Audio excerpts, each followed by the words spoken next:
아, 여러분 안녕하세요. 오늘은 그 4주차 1교시를 시작을 하겠습니다. 지난 시간에 이어서 오늘은 그 공자의 천명사상 및 인사상으로의 전승이라는 소주제로 강의를 시작하도록 하겠습니다. 앞서서 전반적인 그 설명을 했습니다만은 공자의 이제 천명사상 주 키워드가 이제 인사상이라고 그랬었죠. 인사상으로 되는 것인데, 이 앞서서 얘기한 대로 이제 그 공자의 천명사상은 다시 한번 리뷰를 좀 해보면 인이라고 하는 게 이제 키워드라고 그랬죠. 그리고 이 시대는 이제 앞서 설명한 바와 같이 춘추 시대입니다. 중국 역사에서 이제 하은주 요순 시대를 거쳐서 하은주 주나라로 이렇게 계속이 되죠. 하나라, 은나라, 주나라. 그리고 이제 춘추 시대, 그 뒤를 이어서 전국 시대 이렇게 이어지는데 그 춘추 시대와 또 전국 시대에는 난세라고 그랬습니다. 계속 날이면 날마다 전쟁이 계속되고 백성들이 이제 전쟁에 이끌려서 전사자가 속출하게 되고 그야말로 이제 이 제국가들이 이제 제후들이 서로가 이제 왕이 자기가 왕이라고 해서 서로 침략을 하면서 패륜적 행위가 이루어지고 백성들은 도탄에 빠질 수밖에 없는 거고 이런 상황이 됐었죠. 그래서 그런 그 상황을 지켜보면서 공자는 이제 천에 대한 이런 사상 체계를 새롭게 이제 확립을 하게 됩니다. 이 천의 그 뜻은 그런 뜻이 아닐 것이다. 이 난세를 그야말로 이제 백성들을 도탄에 빠지고 또 백성들을 죽음에 이르게 하고 또 위정자들이 소위 천을 대행하는 익찬 대행하는 그런 왕이나 제후들이 그러한 그 백성들을 도움이 되지 않고 백성들을 괴롭히고 백성들을 도구로 삼아서 전쟁을 일으키는 이러한 천의 뜻이 아닐 것이다라고 이렇게 이제 성찰을 하게 되는 거죠. 그래서 이제 천에 대한 새로운 주나라 말기서부터 새로운 그 사상 체계가 싹트기 시작하고 경덕 사상이 이제 태도가 되면서 그것을 이제 체계화를 하는 겁니다. 그래서 이제 거기서 가장 기본 그 으뜸이 되는 것이 바로 인이라고 하는 그런 사상이죠. 인이 이제 바로 이제 도덕적인 그런 측면이었고 인과 천을 연관시켜서 이렇게 그 성찰을 한 것이죠. 그래서 이 상제가 인간에게 준 것이 바로 무엇이냐? 바로 그것은 인이다라고 이렇게 봤던 것이고, 그래서 천명이라고 하는 것은 하나의 객관적인 것이고, 인이라고 하는 것은 주관적인 것이다 이렇게 봤다라고 했죠. 그래서 인이라고 하는 건 천으로부터 온 존재이고, 그리고 인간의 내면에 고정관념을 했다. 그리고 이제 하늘은 궁극적으로 보면 이 사람이나 사물의 외부의 명령을 내리고 지시하는 그런 외적 존재가 아니라 이제는 그 심층 내부에 내재되는 그런 존재로 나타나게 됐다. 그래서 인간의 마음과 연결이 될 수밖에 없다. 그래서 본질적으로 우리 인간은 하늘이 바로 나 자신이고 만물 그 자체다. 라고 이제 이렇게 사고를 하게 되는 겁니다. 그래서 나는 이제 본질적으로 하늘이 되는 것이고 만물도 본질적으로 하늘이기 때문에 나와 만물은 하나가 된다. 천인 합일이 되는 거죠. 그래서 하늘과 하나고 만물과 하나라는 이 사실을 우리가 이제 인식하는 그 사람은 결국 남을 나처럼 여길 수밖에 없고 사랑할 수밖에 없다. 이런 마음이 자연스럽게 발현이 될 것이다. 이러한 마음, 바로 그것이 무엇이냐? 인이라는 거죠. 인. 그래서 이 천의 성실한 그 생명, 생성의 원리, 이것이 인간 생명 생성의 근본 원리이기 때문에 이것이 다른 말인 바로 천을 이해함에 있어서 우리 인간의 그 본질적인 인을 통해서만 이해될 수 있는 그런 것이 바로 천이다. 그래서 인간의 주체성이 바로 이제 인과 유리돼서는 이 천을 이해할 수가 없는 거다. 또 그 까닭을 알 수 있는 수가 없는 것이다. 라고 하는 거죠. 소위를 알 수가 없다. 그 까닭을 원인 근본을 알 수가 없다. 라는 겁니다. 이는 그 이제 공자의 핵심 키워드고 중심 사상인데, 그래서 인을 매개로 해서 비로소 이제 공자가 주장하는 그런 천을 이해할 수 있다, 천명 사상을 이해할 수 있다라고 이제 그 보는 것입니다. 그래서 논어에서 또 이제 그렇게 여러 가지 그 하늘의 명령을 알아야만이 올바른 군자, 된 사람이 될 수가 있는 것이고, 또 인격의 성취에 있어서 천명에 대한 인식이 바로 필수적인 것이다 라고 이제 이렇게 한 겁니다. 그래서 반드시 이 지도자는, 위정자는 덕이 있어야만 되는 것이고, 이 덕이라고 하는 건 도덕과 예의에 대한 교화, 이것이 바로 이상적인 지혜 방법이라고, 지배 방법이라고 이렇게 생각을 한 겁니다.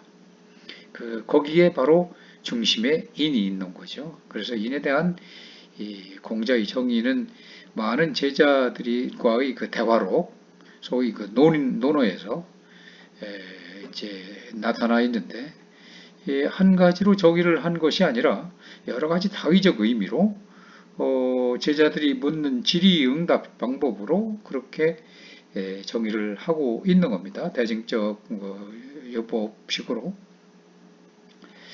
그래서 사람다움, 또 다른 사람을 사랑하는 것, 이런 그 여러 가지 의미로 다양하게 나타나는데, 바로 이제 그 중에서도 대표적인 것이 바로 극기복례라고 그랬죠.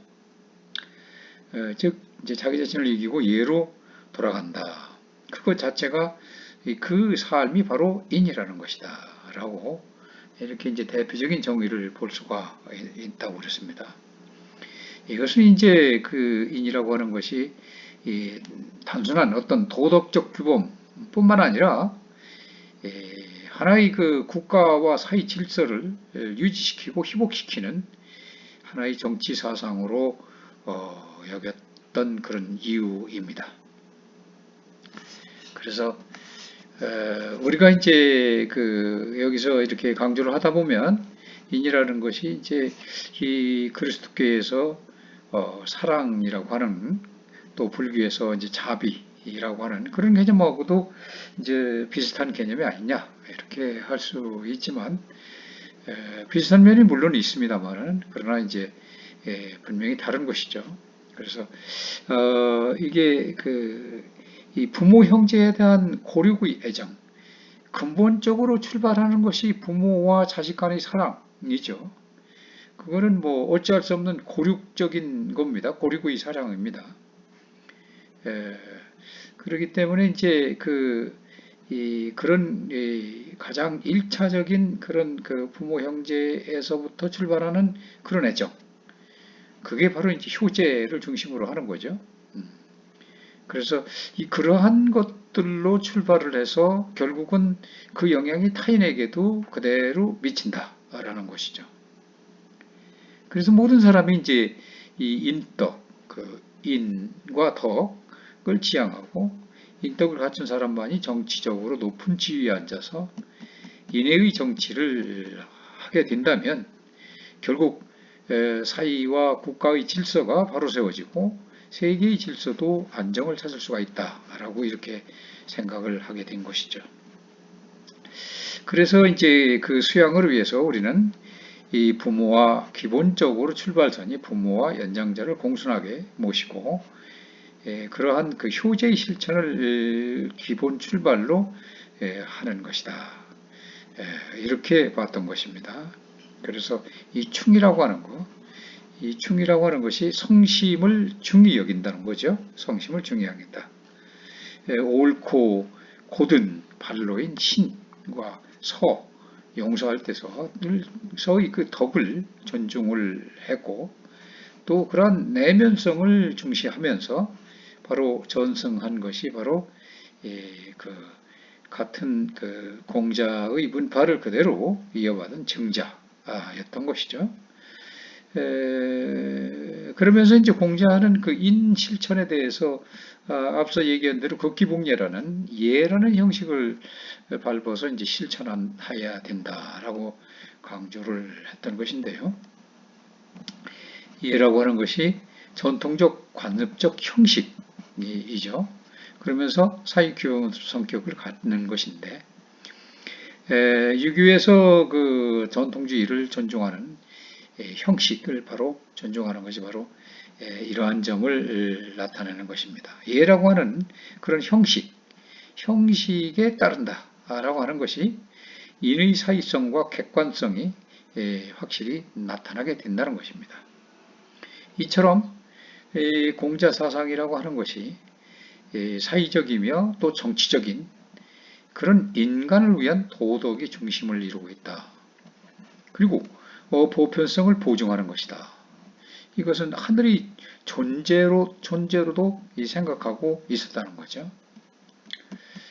그래서 이 하늘이 그 뜨거운 어떤 종교적 심정으로 받아들이지는 불가지의 존재였지만 그것은 인간적 활동을 지원하는 신이지만 그러나 인간을 압박하는 그런 신은 아니었고 그야말로 이제 인간 중심으로 이끌어 나가는 이러한 사상을 펼친 것이 바로 공자의 천명 사상이었다. 천이 이제 무조건적인 그런 명령만 하고 그러는 것이 아니죠. 그야말로 인간의 내면, 마음 깊은 곳으로 내면화돼서 그야말로 인간이 중심이 되는 그런 사상으로 체계를 세우게 됐다라고 하는 거죠. 그러면서 이제 앞서서 우리가 그 얘기를 했던 주나라 때의 무왕의 혁명을 일으켜서 결국은 이제 서서히 그런 그 공자에게 미친 그런 사상을 영향을 주기도 했는데 우리가 이제 그 혁명론에 있어서는 앞서서도 얘기했지만 역성혁명이라는 설명을 한 바가 있죠. 역성혁명.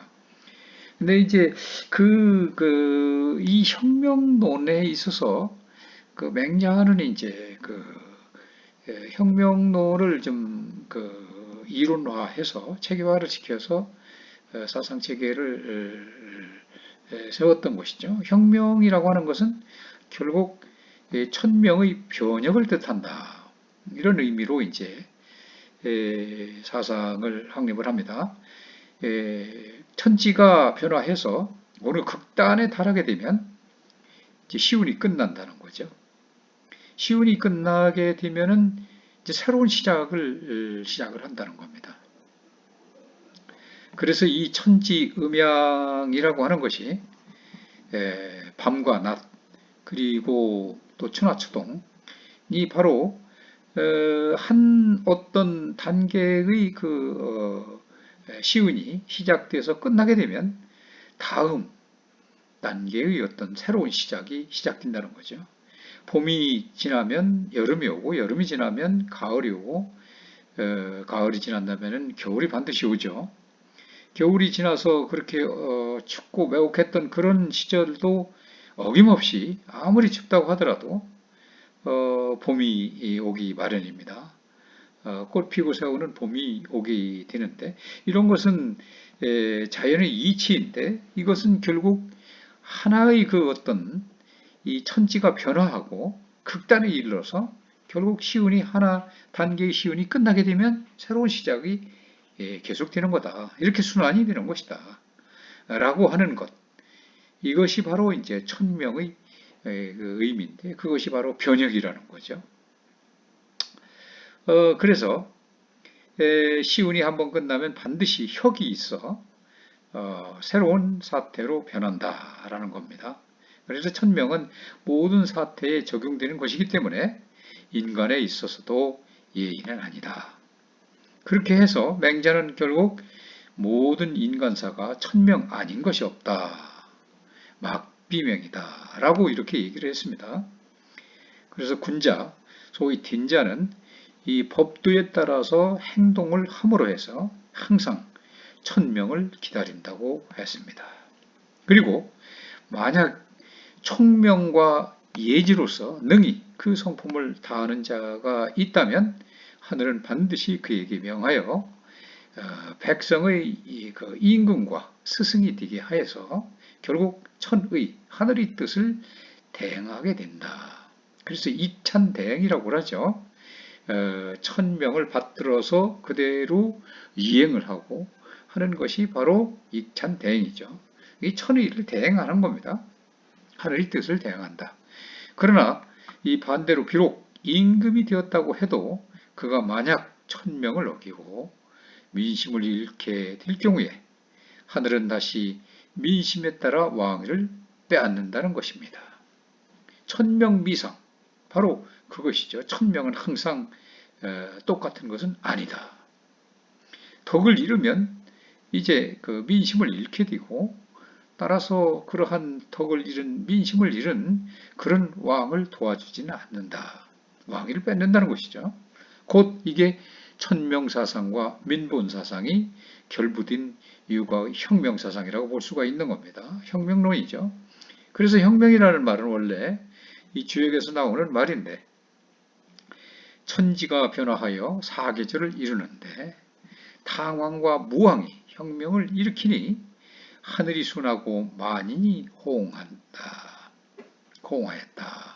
이런 말에서 비롯되는 겁니다.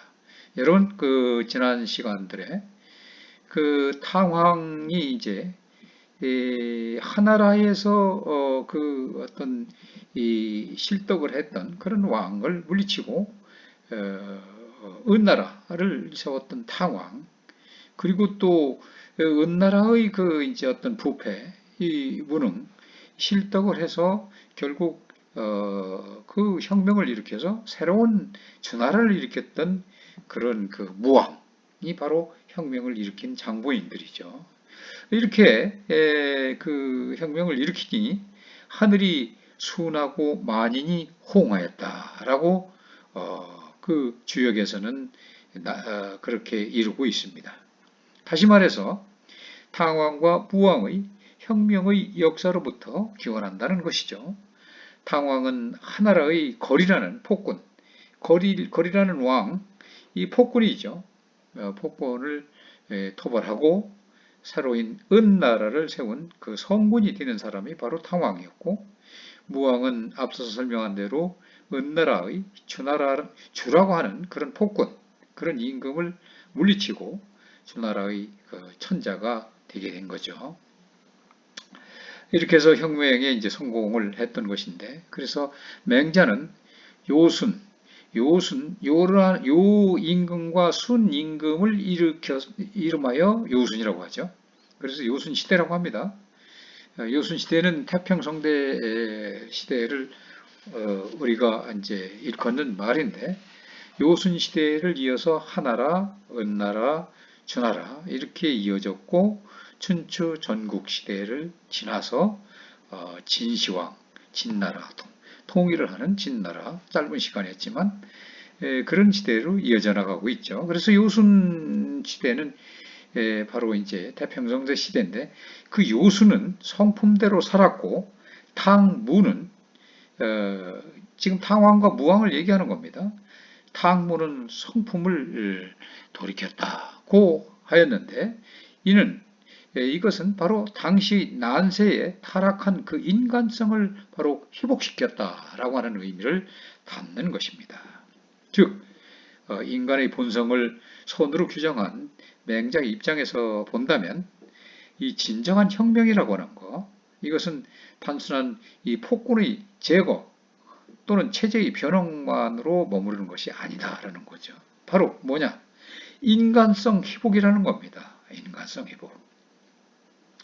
또는 인간성 회복이라는 것은 또 이 맹자의 입장에서 또 선의식의 근본적 회복을 의미하는 것으로도 이해가 될 수 있는 겁니다.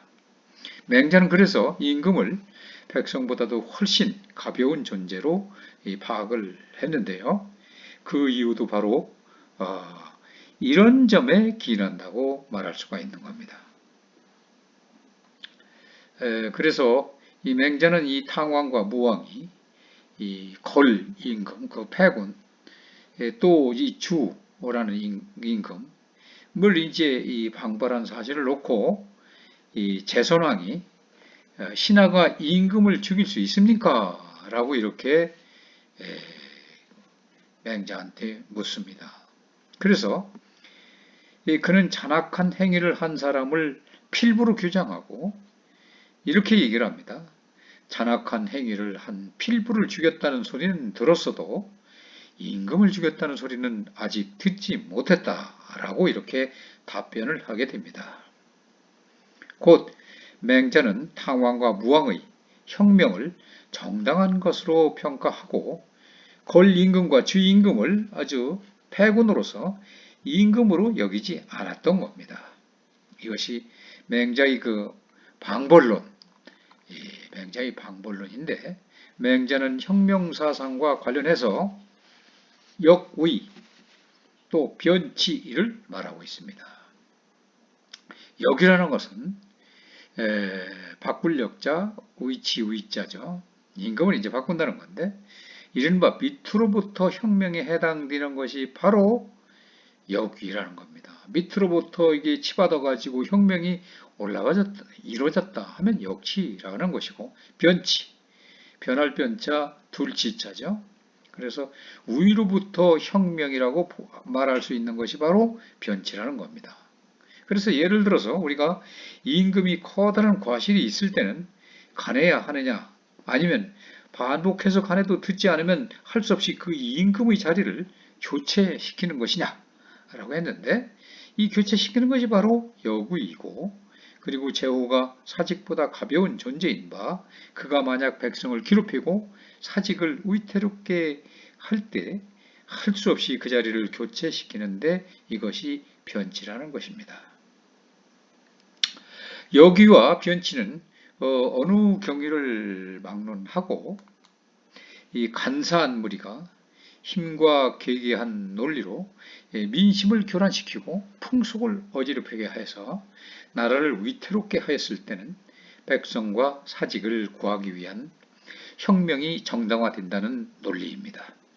이러한 혁명을 맹자는 무왕의 예를 들어서 한 번 노하여 천하의 백성을 안정시켰다고 이렇게 칭송하고 있는 것입니다. 그렇다고 아무나 이러한 명분을 만들어 정권을 탈취해서는 이 정치적 정당성이 이제 확보될 수는 없죠.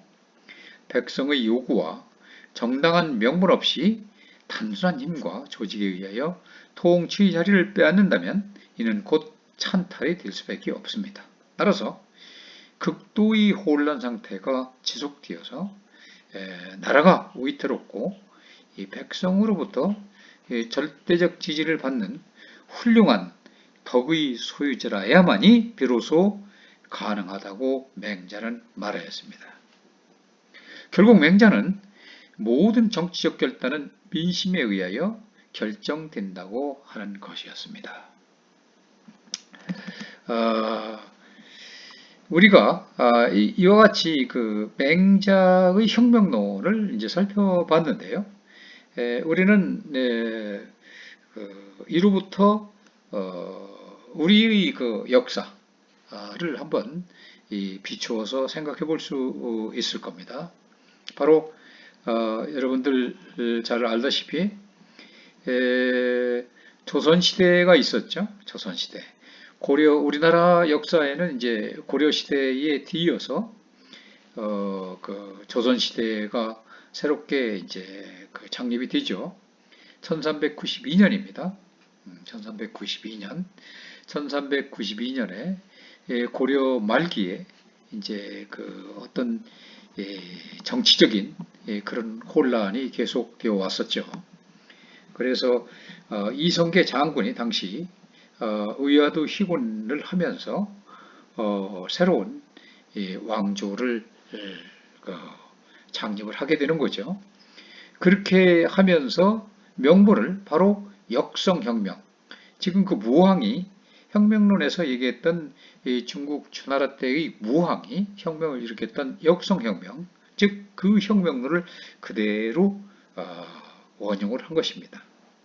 바로 이 1392년, 무려 이제 한 4천여 년 전, 5천년 가깝게 이렇게 됐던 그런 옛날에 중국의 역사에서 있었던 그런 혁명론을 그대로 도입을 해서 이성계 장군이 이제 고려를 이제 멸망시키고 조선시대를 이제 최초의 왕으로서 등극을 하게 됩니다.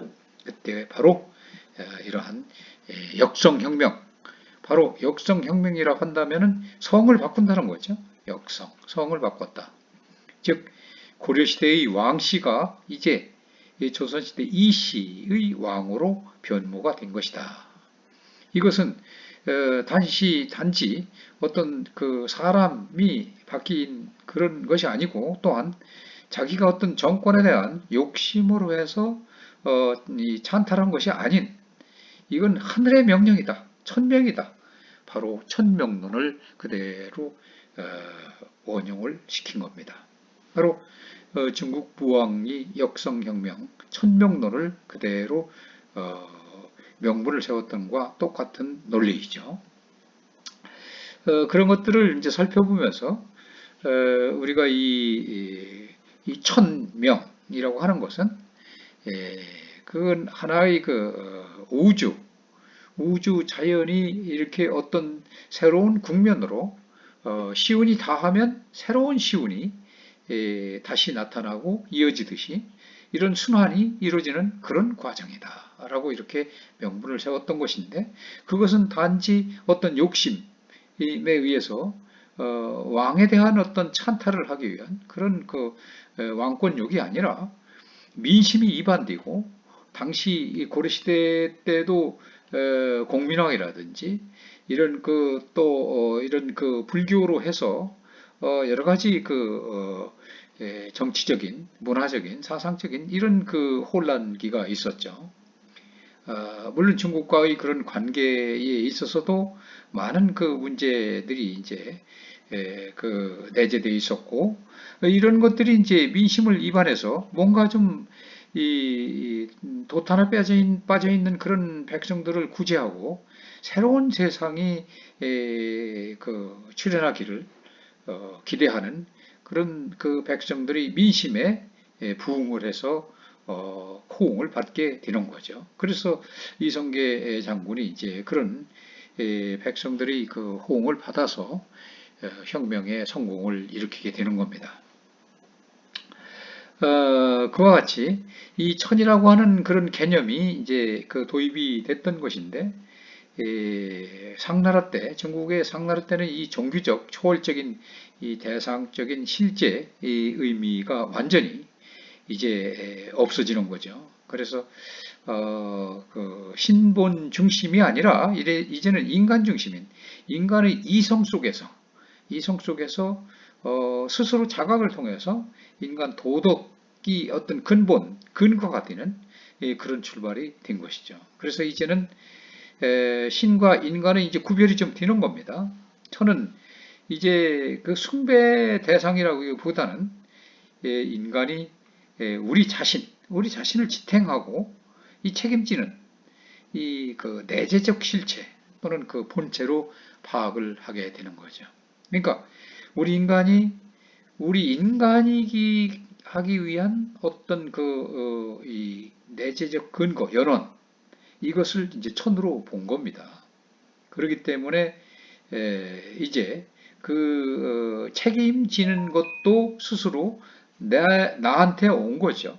옛날에 신본의주의에 있어서는 그야말로 신이 모든 것을 명령을 내리고 인간은 이 피동적으로 어떤 모든 의지가 없는 몰인간적인 그런 상태에서 로봇처럼 이렇게 움직이기만 했던 그런 시대에는 이제 아니고 그러한 그 천이 내 마음 깊은 곳으로 내재되어 있기 때문에 이제는 내가 책임을 지는 거죠.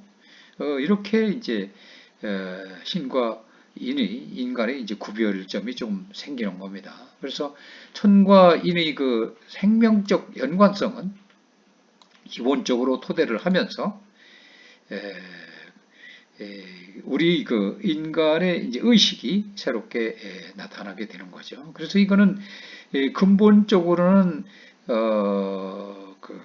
인간은 이 천의 소생자다라고 하는 상고 경천 신앙에서는 이제 근본적으로 바탕을 두는 것이고 이것을 정치적 이제 사회적 천명사상으로 새롭게 이제 탄생이 되는 겁니다. 그래서 천과 인간의 어떤 성명적 연관성을 나타내게 되는 것이고 그것은 곧바로 도덕적 천명사상으로 전개가 되는 것입니다. 그래서 이렇게 이 시경이라는 그런 그 책 그리고 서경에서도 바로 이 천의 그 생명의 근원이다 이렇게 기록을 하고 있습니다. 그래서 이 생명의 근원이라고 하는 것에서 끝난 것이 아니라 그와 조금 확대가 돼서 이제 천이 모든 만물을 이제 만들어내죠. 조물을 합니다. 그래서 그 중에 하나인 인간도 역시 천이 이제 만들어낸 그가 천이 낳은 그런 존재입니다. 그래서 만민을 이 만민의 생 또 만물의 생을 완전히 보람 있고 의미 있고 온전히 누리게 하고자 하는데 그 생명의 근원이 바로 천이다라고 이렇게 그 기록이 돼 있으면서 사람 간의 차이가 바로 만들어져 있는데 그것은 사람이 태어날 때 현명한 사람, 아주 똑똑하고 밝고 현명한 사람이 있는가 하면 약간 어리석은 사람, 덜 똑똑하고 이런 사람이 또 있기 마련이고 또 어떤 사람은 태어날 때 아주 착한 그런 성격을 갖고 태어난 사람도 있고 어떤 사람은 약간 약한 사람도 있기도 하고 이런 것들이 이제 사람 간의 차이를 이루게 되는데 이것은 이제 결국 바로 정치와 교육이 이런 것들을 이제 필요하기 때문에 그런 그 현오와 선악을 순화시켜서 이 천의 본래 생명의 근원이 바로 만민의 생을 보람있고 의미있게 온전히 누리게 되는 것이기 때문에 그렇게 하기 위해서는 바로 정치와 교육이 필요하다라고 하는 거죠. 그래서 이런 천의 의지는 분명히 그런 있는데 천은 보이지 않고 그리고 나타나지도 않는 건데 그런 의지를 실행하는 방법이 무엇이냐? 그것이 바로 앞서서 얘기한 익찬대행을 얘기를 했었죠. 익찬대행. 대신해서 대행을 한다. 직접 만물과 관계할 수 없기 때문에 대리자에게 그 대행을 하도록 한다는 것입니다. 이것이 바로 익찬대행입니다. 바로 통치 대행을 하는 거죠. 임금이 천을 대신해서 천자로서 통치를 대행을 하는 것이다 라고 하는 거죠. 그래서 이 천의 의지를 대신 실행을 시키는 그런 그 역할을 하는 것이다. 그래서 우리가 얘기하는 이 천, 명, 하늘천자, 명할명. 하늘천자는 그렇다고 그랬죠. 어휘적으로는 큰 대자 위에 제일 위에 이렇게 그 위에 이제 앉아 있는 그런 높은 데에 있는 위치한 모습. 그리고 그 하늘천자가 또 명령할 명자죠. 명령할 명자. 명령할 명자입니다. 그래서 이 명령을 한다. 하늘이 명령을 한다. 라고 하는 것은 이 천공, 바로 자연의 조화입니다. 공유를 우리는 이 천공이라고 하는데, 자연의 조화를 이루게끔 하는 것이 바로 무엇이냐? 천명이라는 겁니다. 하늘이 명을 하는 거. 그래서 익찬대행이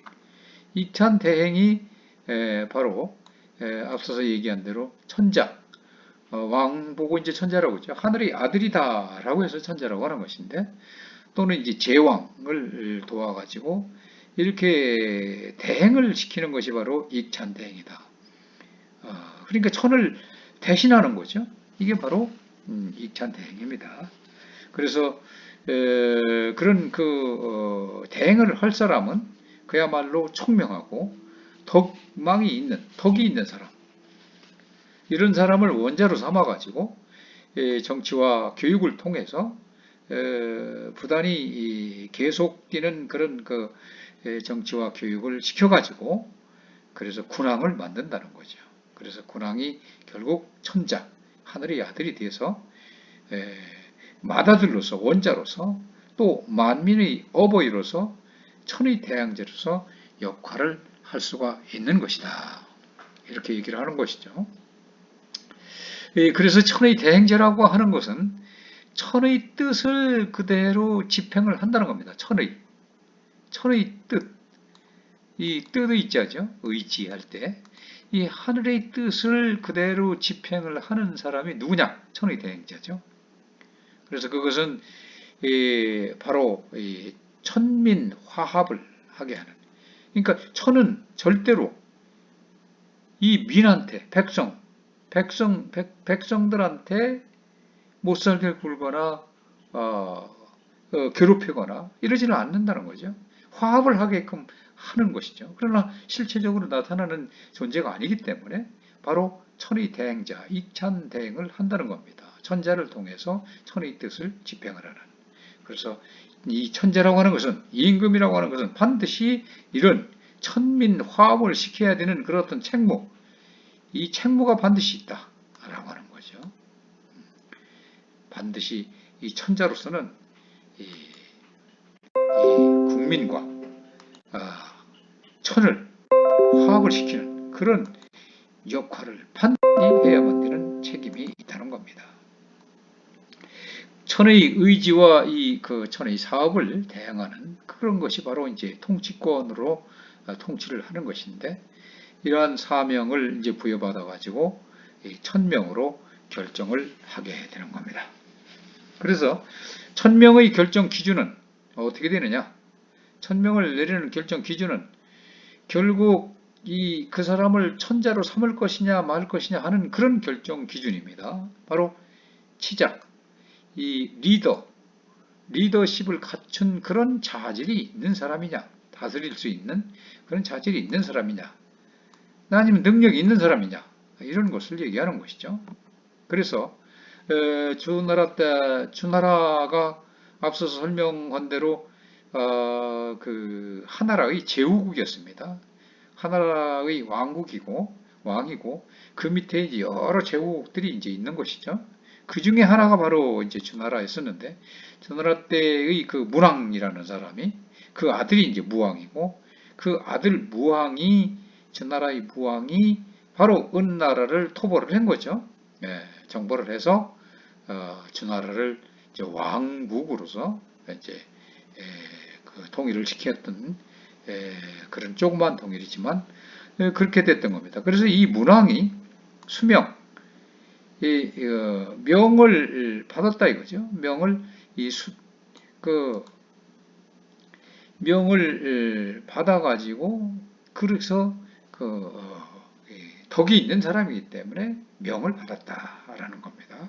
그래서 결정을 해서, 그래서 그는 이 덕으로서 백성들을 다스렸기 때문에 이러한 하늘의 뜻을 그대로 받아가지고 그런 덕이 있었기 때문에 하늘이 도움을 받아서 또 익찬대행을 하는 그런 사람으로서 역할을 했던 겁니다.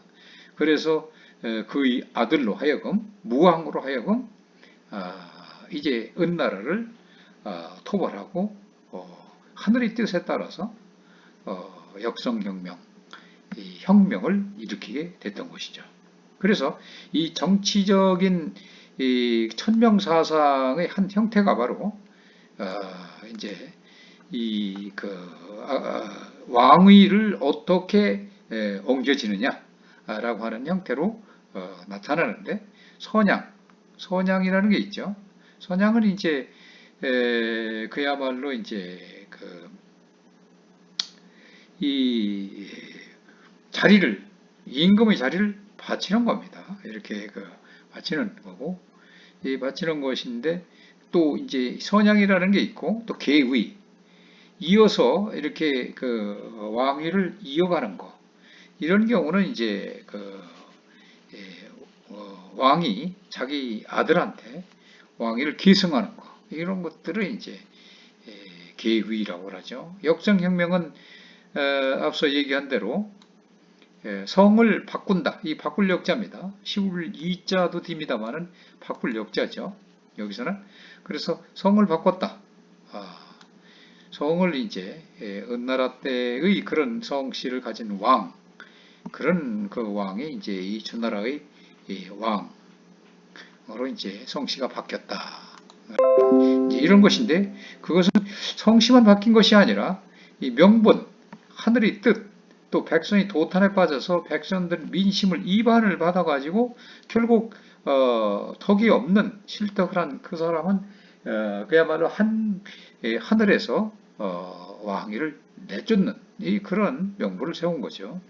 독 있는 자가 천명을 받아서 이 천명을 혁신하는 이런 것이 바로 역정혁명이 되었던 것입니다. 그래서 이 수명자, 명을 받은 자는 그야말로 천명 기준에 부합하냐 그렇지 않느냐라고 하는 것이 중요한 관건이 되는데, 그러한 방법은 바로 이 천의, 하늘의 뜻과 민중의 여망, 이 백성의 여망, 바로 민의에 있다는 것이죠. 그러니까 이 천명을 받을 만한 사람이냐 아니냐 하는 것은 하늘의 뜻과 이 백성의 뜻. 그러니까 백성들로부터 지지를 못 받으면 민의를 못 받는 거죠. 민중의 여망을 못 받는 거죠. 바로 그것이 판정 기준이 되었다는 것입니다. 그래서 주역은 이렇게 얘기를 합니다. 은의 탕왕, 그리고 주의 그 무왕이 바로 혁명의 성공을 했는데, 왜냐하면 바로 천명의 순응을 했고, 그리고 민심의 호응을 받았기 때문이다. 이렇게 얘기를 하고 있는 겁니다. 바로 이것이 천의와 민중의 그 여망을 그대로 그 기준이 맞았기 때문에 그렇게 성공을 할 수밖에 없었다라고 설명을 하는 거죠. 그래서 이러한 천명이라고 하는 것은 앞서서 얘기한 바와 같이 천명미상이라는 말로 설명을 한 바가 있죠. 천명미상. 천명은 안일 미자, 항상 상자. 항상 똑같지는 않다. 천명미상이라고 얘기를 합니다.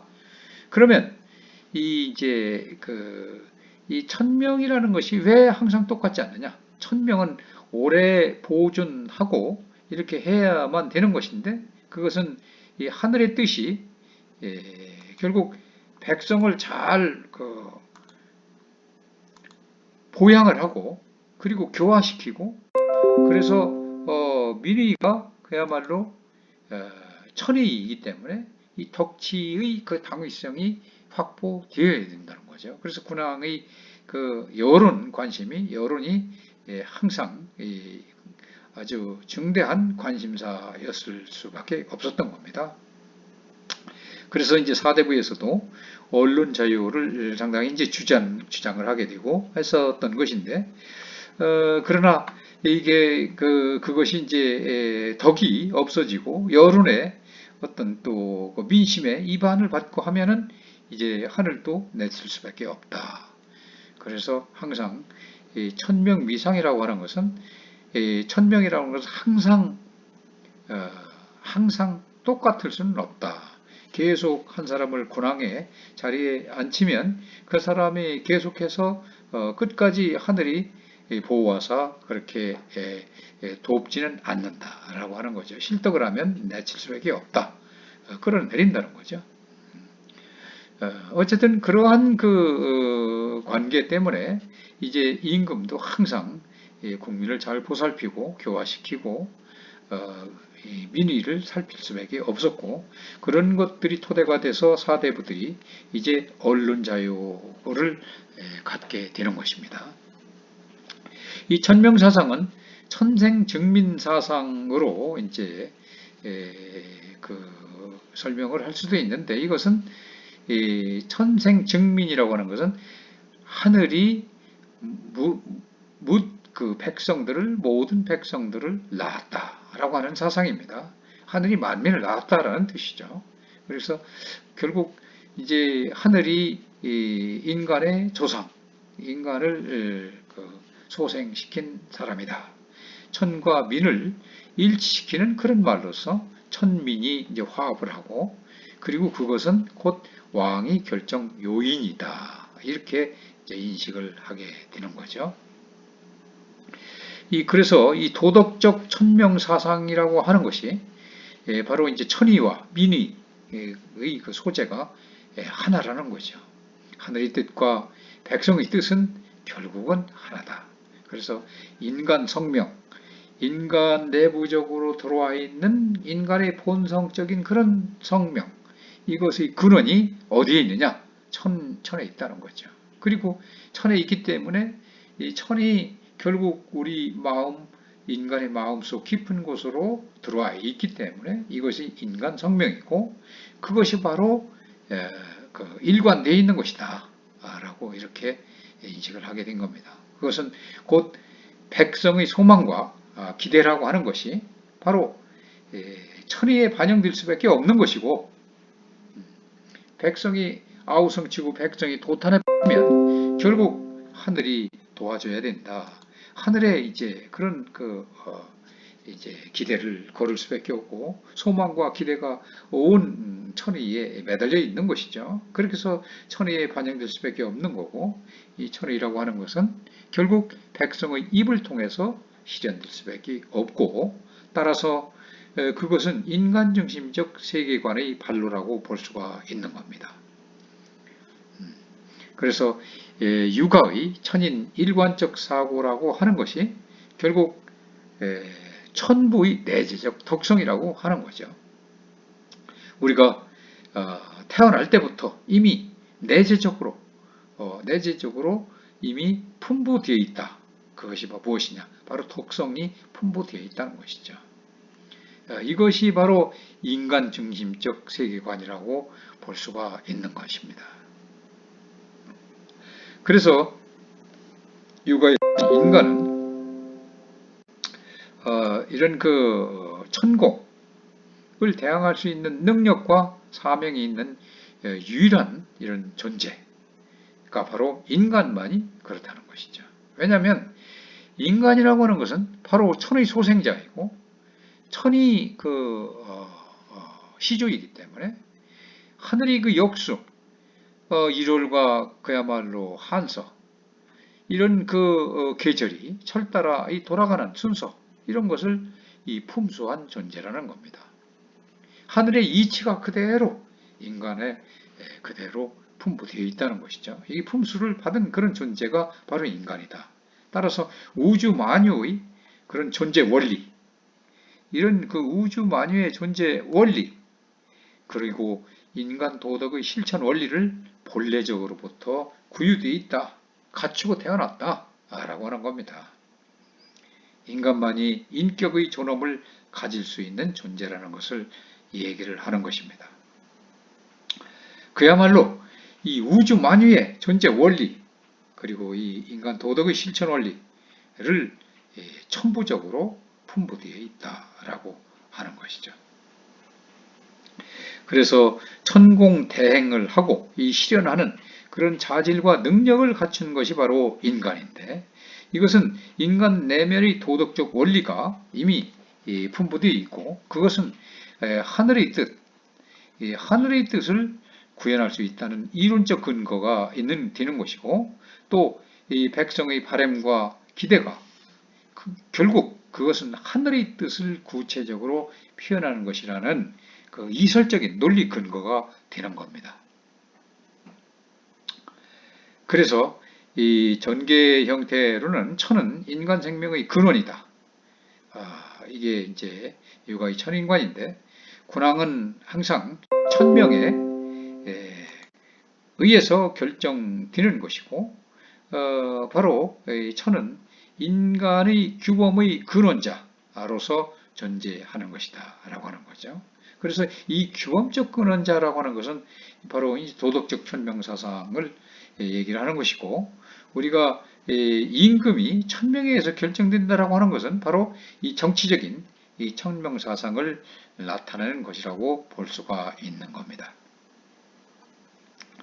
그래서 그 인간은 결국 성명의 근원인 이 도덕적 천명사상의 성격과 의미는 그야말로 경험 축적과 이지 발달로 해서 그런 많은 것들을 경험을 하겠죠. 그러면서 이성이 이제 이성적 사고를 하게 되고 자각을 하게 되고, 그래서 그 이지가 발달이 되게 됩니다. 그러면서 이제 수많은 그런 어떤 이 혼란의 시기를 이제 경험을 하게 되죠. 정치문란이 있었고, 이 천재가 또 빈번하게 발생이 돼서 수많은 그 백성들이 죽어가기도 하고, 또 주나라 여왕 그 시대에서는 그야말로 춘추 시대에 걸쳐서 많은 관념이 이제 수정이 되고 인격적, 주제적 천에 대한 그런 어떤 희의를 갖게 되면서 천에 대한 비판 그리고 반성적 사유로 이 천의식이 변화를 하게 됐던 것이죠. 그래서 이런 지식인들이 점차 이제 늘어나면서 이 전복과 제사를 이제 중시하는 것을 이제 비판하게 되고, 그러면서 소홀히 하면서 관심을 그야말로 사람 자체로 전환하게 되는 그런 상황이 되게 되는 거죠. 이런 것을 보면 이제 이 시기는 이제 좀 약간 차이는 있습니다만은 그래도 큰 차이가 없는 이 동서양과 비교를 해서 볼 때 서양에서도 이제 그리스 시대의 그리스 문화, 그리스 철학 이런 것들이 보면 과거 어떤 신중심, 자연중심이었던 그런 것이 이제 서서히 인간중심인 그런 쪽으로 사고가 바뀌게 되는 그런 사상적 체계가 유사성을 갖고 있다는 것을 우리는 이제 괄목할 만하다고 볼 수가 있습니다.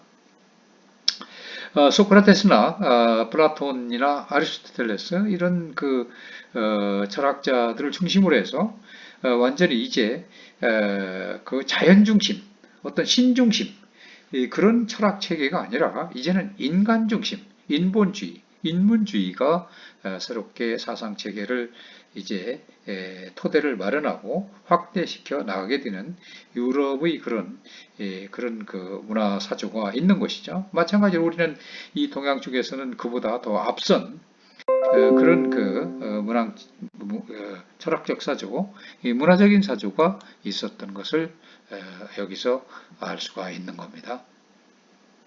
그래서 이렇게 종교적 의미에서의 그 천에 대한 관념이 이 추상화 그리고 철학적 의미 또 초월적 인격적 주제사적 의미의 천관념이 희박하게 됐고, 따라서 이 천의 인간 심정으로 이제 내면화가 됐기 때문에 천에 대한 위경심, 신령성에 대해서 희의를 갖게 되고 또 불신을 갖게 된 것입니다. 그래서 경원한다라고 하는 말이 있죠. 경원한다는 것은 외경스럽고 존경하고 이렇게 두려운 존재로서 하기는 하지만 가깝게는 않는다는 겁니다. 뭐론자죠. 존경하지만은 가까이 하지 않는다. 그런 대상으로 전락을 하게 된 것이죠. 이 도덕적인 천상으로 새롭게 이제 그 싹이 트기 시작을 한 겁니다. 발화를 하게 된 것이죠. 그래서 천에 대한 불신이나 희의적 태도, 또 우환의식 이게 바탕이 되어서 표출을 하는 바로 경덕, 명덕 사상이 바로 개념화가 되는 겁니다. 여기서 이제 우한의식이라고 하는 것은 이 원시 종교의 공포감이나 절망감 좀 다른 것이고, 인간이 이제 책임감을 갖고 어떤 난관이나 공경을 극복해 나가려는 그런 심리 상태를 우리는 우한의식이라고 합니다. 그래서 오늘은 뭐 이제 시간 관계상 강의를 여기서 마치도록 하겠습니다. 이규희 씨에서 다시 보기를 원합니다. 여러분 수고했습니다.